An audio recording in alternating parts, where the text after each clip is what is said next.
Я нахожусь в изгнании и осужден на смерть у меня на родине фашистским режимом. Было бы полным абсурдом, если бы я не сражался за победу человечности. Марсель Лефевр, герой Советского Союза, командир 3-й эскадрильи авиаполка Нормандии-Неман, погиб 5 июня 1944 года.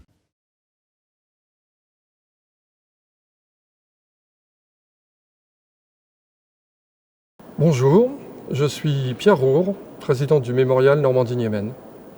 Je suis un passionné d'avion, d'histoire, et je fais partie de la famille de Roger Pinon, puisque ma femme est la petite fille d'un des pilotes disparus au combat.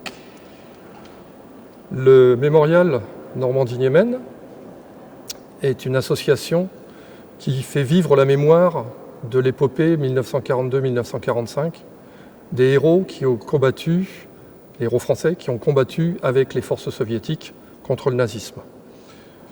Le général de Gaulle et Joseph Staline avaient décidé d'envoyer des combattants sur le front russe. C'est ce qui a été fait. Bon, je me présente, je suis le docteur Alain Fage, qui suis un ancien médecin des hôpitaux, rhumatologue, et qui, dès l'an 2000, s'est inclus dans la société, si on peut dire, qui est destinée à transmettre la mémoire du régiment Normandie-Niemen. Donc je ne suis pas historien, je suis, comme on dit, un passeur d'histoire, c'est-à-dire que pour que les générations futures apprennent ce qui s'est passé dans cette période trouble de la guerre 1939-1945. Donc l'histoire du Normandie-Niemen est un épisode très important dans l'histoire de ce grand conflit mondial, et notamment de la guerre patriotique. Le général de Gaulle, qui est à l'initiative du projet, il faut l'insister lourdement, avait dit dès 1941 dans un de ses discours, partout où l'ennemi allemand est présent, la France se doit d'être présente. Donc le 22 juin 1941, rompant le pacte germano-soviétique, Hitler envahit l'URSS et c'est l'opération Barbarossa. Très rapidement à Londres, on prend conscience de l'importance de la Russie dans ce conflit. Et De Gaulle, à cette époque-là, le jour de l'invasion, était en déplacement au Moyen-Orient. Mais là, dès son équipe, notamment Roger Cassin, qui était son conseil juridique, envoie un télégramme à Moscou en disant que la France s'associe et soutient l'initiative de la résistance russe. Donc les choses vont traîner, effectivement. Mais disons, dès le 1er octobre, au mois d'octobre 1941, l'ambassadeur de Russie à Londres, Maïski, Ivan Maïski, remet à De Gaulle un texte lui disant qu'il reconnaît seulement son gouvernement, puisque vous savez, parallèlement, en France, il y avait le gouvernement de Vichy. Donc c'était les prémices, c'est très important, et je pense qu'il faut insister sur cette période qui n'est pas, si on peut dire, mis en exergue par rapport à l'épopée des pilotes. Donc le 1er décembre 1941, De Gaulle envoie un binôme, c'est-à-dire Roger Garraud, qui est un plénipotentiaire, ministre, et le général Petit, qui sera, eux des représentants du général, du point de vue militaire et du point de vue politique. Donc c'est là que va commencer les prémices de la constitution de l'escadrille, parce que ça a traîné en longueur. Parce qu'initialement, il avait été prévu non pas d'envoyer une escadrille française, mais d'envoyer une division légère. Mais c'était irréalisable. Elle serait partie d'Angleterre avec le peu d'hommes que disons, De Gaulle possédait.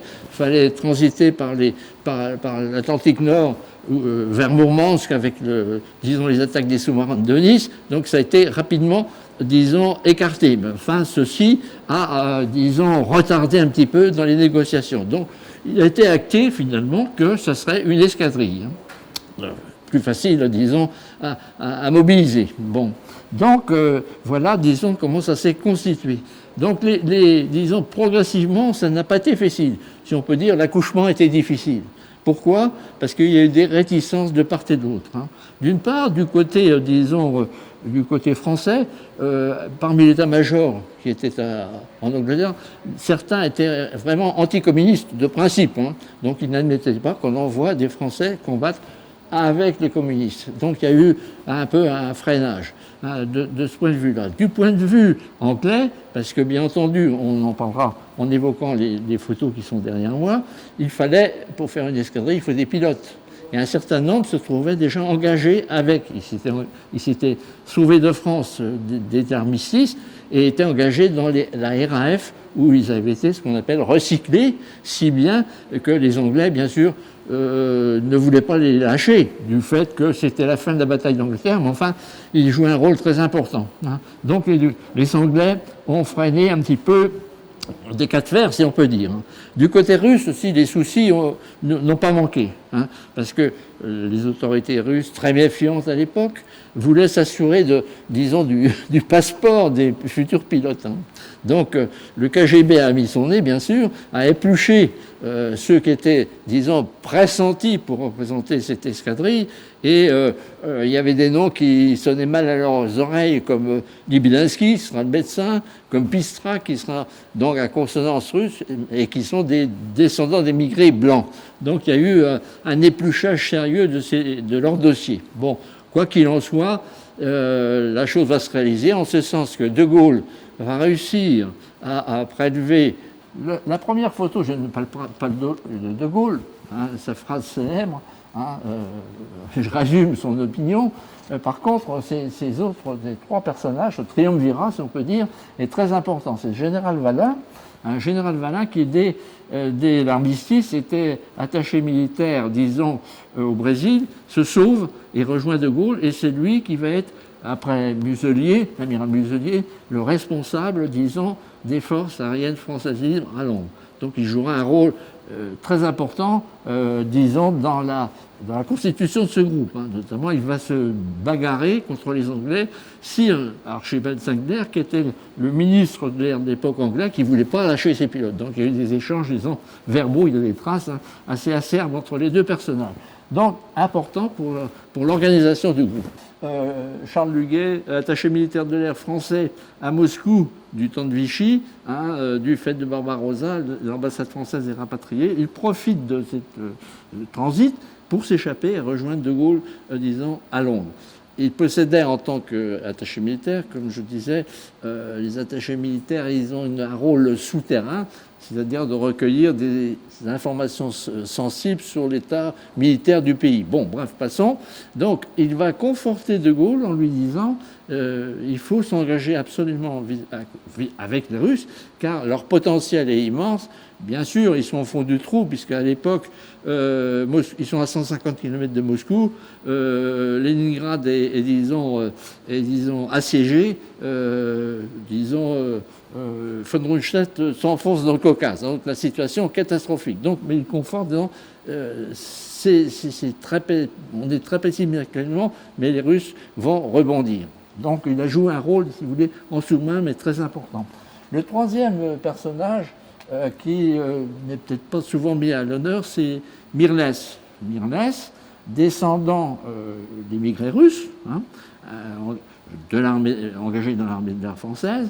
En 1940, il est dans un sanatorium dans le sud de la France. Il s'échappe, se joignant aux Polonais qui réembarquent à Saint-Jean-de-Luz. Il gagne Londres. Et là, disons, il se présente au FFL et De Gaulle le choisit parce que l'avantage, comme souvent, même encore maintenant, le Français a un peu tendance à parler russe. Enfin, lui, il parle russe couramment. Donc, il va être, si vous voulez, entre guillemets, c'est pas péjoratif, le messager entre Londres et Moscou. Il fera plusieurs passages, soit par les airs en B-26, soit par les convois de l'Atlantique en risquant sa vie, de façon à, disons, à coordonner un petit peu et statuer enfin sur la constitution du groupe. Donc, Mirlès, je pense qu'il faut lui rendre cet hommage, qu'il a joué un rôle qui n'est pas souvent reconnu à sa hauteur. Bon.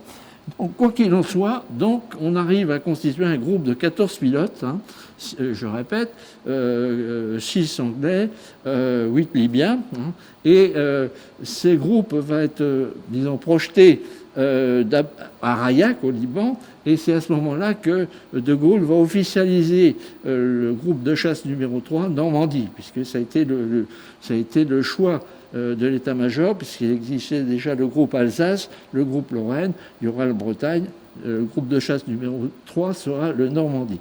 Donc ils sont réunis à Ravaillac, hein, et c'est de Ravaillac qu'ils vont transiter par un long voyage qu'on ne peut pas décrire, et se réunir disons, à Beyrouth. C'est de là que le 28 novembre, ils vont s'envoler à bord de ces trois Russes, enfin Litsumov, vers leur destination finale, qui est Ivanovo, une base d'entraînement de la chasse soviétique aux alentours de Moscou. Bon, disons, aux 14 pilotes vont se joindre 42 mécaniciens français qui, eux aussi, vont être prélevés en Libye, hein, sur les groupes Alsace et sur le groupe Lorraine. Donc 42 plus les 14 pilotes, et évidemment les hommes, ce qu'on appelle les services généraux, interprètes, médecins, dont le docteur Libinski, qui restera longtemps sur le sujet et qui jouera un rôle modeste à l'époque, enfin modeste sur le plan pratique, parce qu'il y avait peu de choses pour soulager les gens, hein, mais qui jouera un rôle de soutien psychologique vis-à-vis des pilotes, car il est certain que quand on perdait un de ses camarades, on ne pouvait pas dire que le moral était au beau, et il a contribué notamment à aider à passer ces périodes difficiles. Le premier commandant qui va prendre en charge officiellement le Normandie, c'est Pouliken. Hein. Pouliken, là aussi un personnage hors du commun, hein, qui, disons, ancien de 14-18, qui était pilote sur Breguet 14, qui avait combattu, ce qu'on ne comprend pas très bien, qui n'a pas été écarté, il avait combattu les bolcheviks en Tchécoslovaquie, hein, au moment où la France avait soutenu les Blancs. Hein. Bon, enfin bref, les Russes ont épongé et il a été adoubé pour conduire le groupe à Ivanovo, disons, en tant que commandant, non pas opérationnel, moi j'ai administratif, c'est sûrement pas le terme, administratif. Donc tout le monde arrive là-bas. Malheureusement, les Français vont rapidement prendre conscience de la difficulté de leur séjour, hein. Le froid, l'alimentation modeste, partagée par les soviétiques. Hein. Ils n'étaient pas mieux lotis que les autres. Hein. Enfin, mais ce qui est important, c'est qu'ils ont été, disons, accueillis à bras ouverts par les soviétiques. Et moi, j'ai eu la chance de connaître plusieurs survivants, dont André Perroni, mécanicien, qui me disait on a été accueillis comme des frères. Donc vous voyez comme quoi. Hein. Bon, le Normandie va faire donc son premier entraînement à Ivanovo. Au commandant Pouliken va succéder, disons, Tulane, hein, qui sera le premier commandant opérationnel. Hein. Disons, il y a eu 4 commandants, Pouliken, Tulane, Pouillade et Delfino. Hein. Donc voilà la chronologie rapidement vite fait des têtes, disons, directrices du régiment. Hein. Donc voilà, ils sont à pied d'œuvre, hein, et ils s'entraînent, et à ce moment-là, bien sûr, se posera le problème du choix de l'appareil. Je pense qu'on en parlera tout à l'heure là-bas, devant le yacht, parce que c'est une pièce unique, c'est un des rescapés, un des rares yachts en France tout au moins, hein, qui témoigne de cette épopée. Hein. Donc, d'autre part, je cite toujours Ilya Ehrenburg, pour les Russes ça dit quelque chose, en français personne ne connaît, Ilya Ehrenburg qui était disons, un journaliste, hein, un journaliste écrivain, il écrit des bouquins, Le siège de Paris, enfin je passe, et lui il a contribué par la presse locale, diffusé chez tous les soldats soviétiques, à faire connaître le Normandie-Yémen. Il a une phrase qui m'est restée quand même dans la tête, c'est que le Normandie-Yémen, c'est l'ambassadeur du courage français. Vous voyez, ça voulait bien dire ce que ça voulait dire.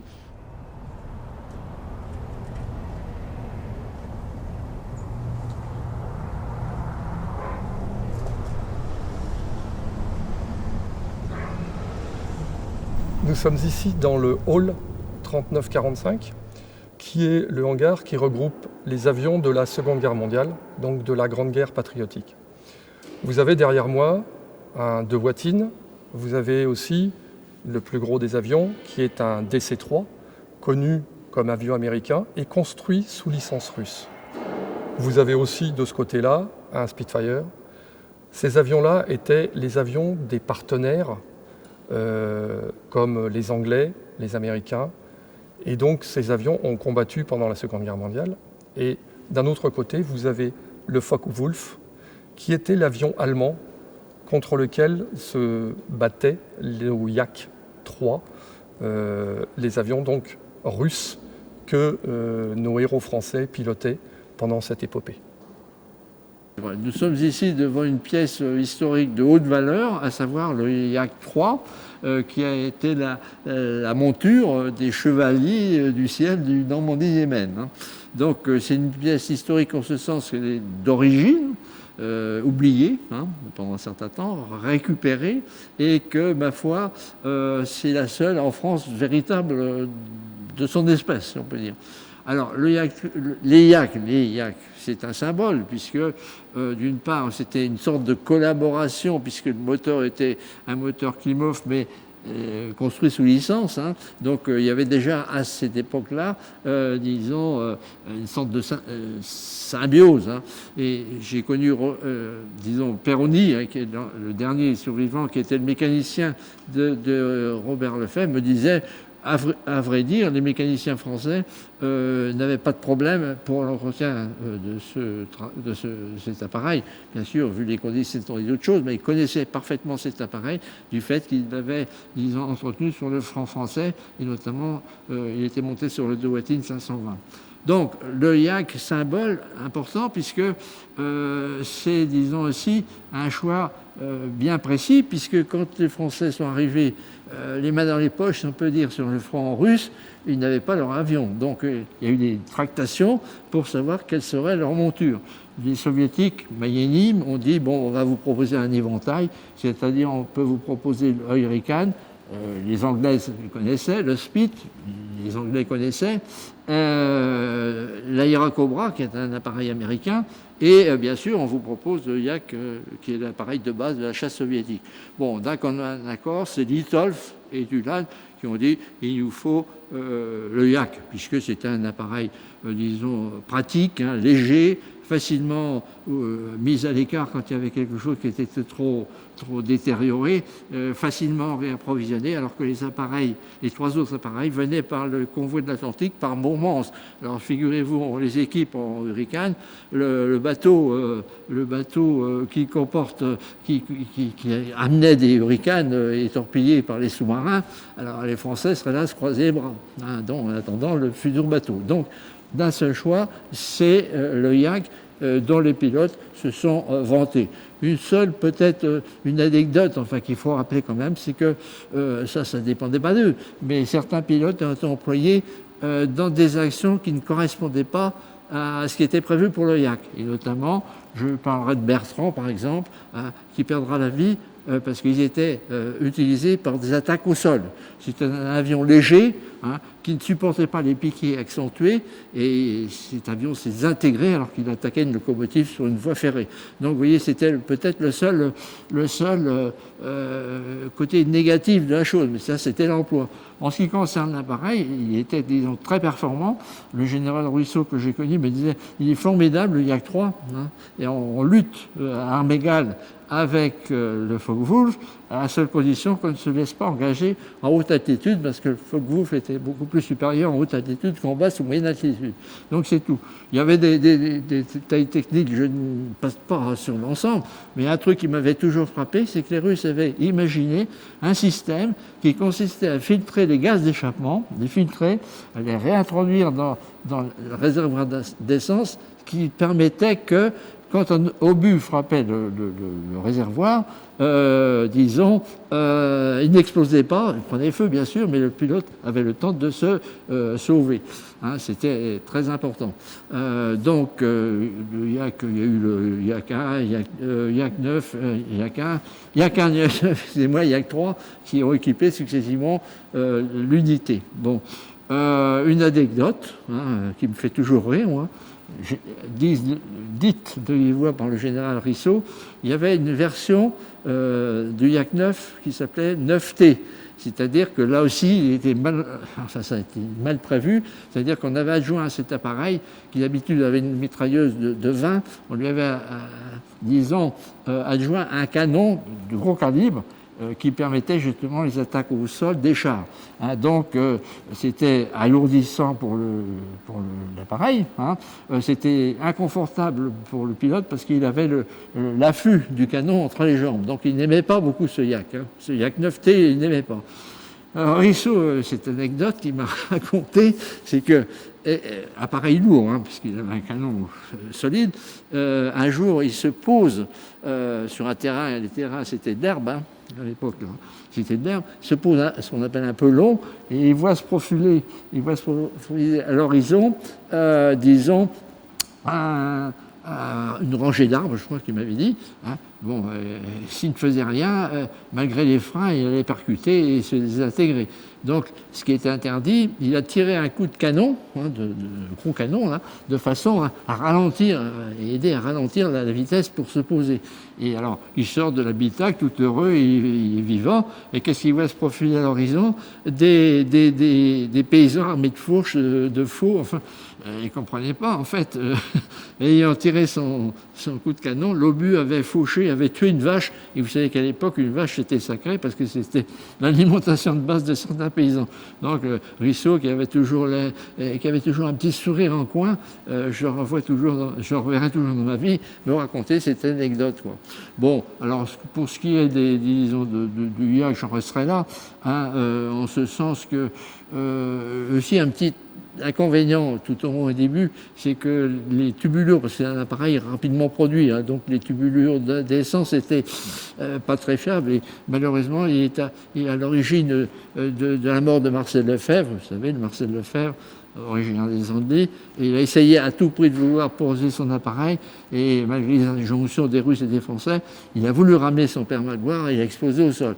Il en est de même pour, disons, Maurice de Seine, qui, lors d'un changement de terrain, avait derrière lui, dans une petite cache là qu'on voyait, une trappe, son mécanicien Bielozub, qui était son mécanicien principal, hein, le philosophe, il l'appelait le philosophe, j'ai jamais su trop pourquoi, mais enfin il arrivait à discuter avec lui, Bielozub, le philosophe, donc victime d'une rupture de canalisation, intoxiqué, et ne voulant pas absolument abandonner son mécano sans parachute, il a essayé par plusieurs fois de se poser, mais malheureusement, il a touché le sol à un moment et il a explosé.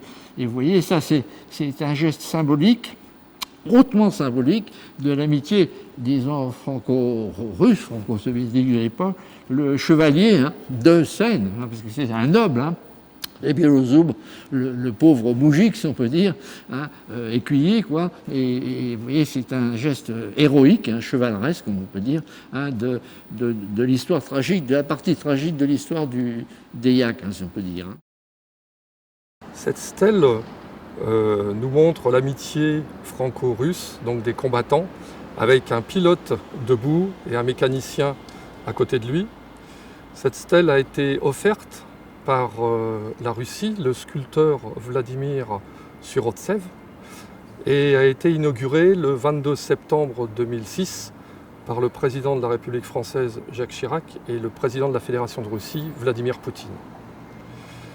Donc elle symbolise l'amitié entre les combattants, les pilotes français qui étaient présents sur les lieux et les mécaniciens qui entretenaient leurs machines, qui veillaient justement à ce que les machines soient toujours en place, toujours prêtes pour que les pilotes puissent aller faire leur travail. Je vais évoquer quand même une anecdote en miroir, si on peut dire, c'est que Pierre Janel, un pilote, en septembre 1943, est descendu. Malheureusement, son parachute se met en torche, hein, il percute le sol violemment, se fracture une vertèbre, et comble de malheur, il tombe au milieu d'un combat de chars. C'était au moment de la fin de la bataille de course, hein, une mémorable bataille. Donc, il est au milieu des chars qui progressent.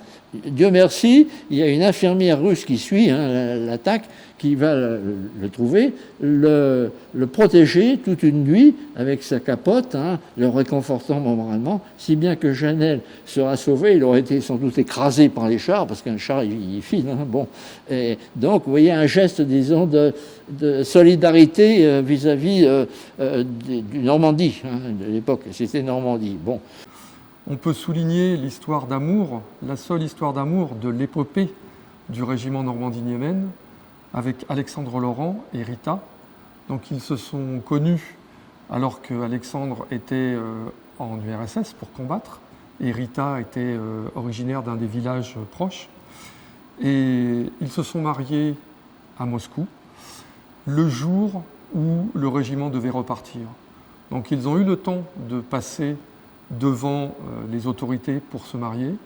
Puis Alexandre est monté dans l'autobus, a rejoint le terrain d'aviation et a pris l'avion avec le reste de ses camarades pilotes. Ils sont rentrés en France le 20 juin 1945. Pour tous les problèmes administratifs, cela a été un petit peu long et Rita a pu arriver en France en février 1946. Malheureusement, quelques années plus tard, en 1957, Alexandre est décédé des suites de maladies et a laissé Rita et ses 2 jeunes enfants seuls. Voilà, c'était une histoire d'amour et qui montre bien encore une fois la liaison et l'amitié, et même plus, entre les Français et les Russes.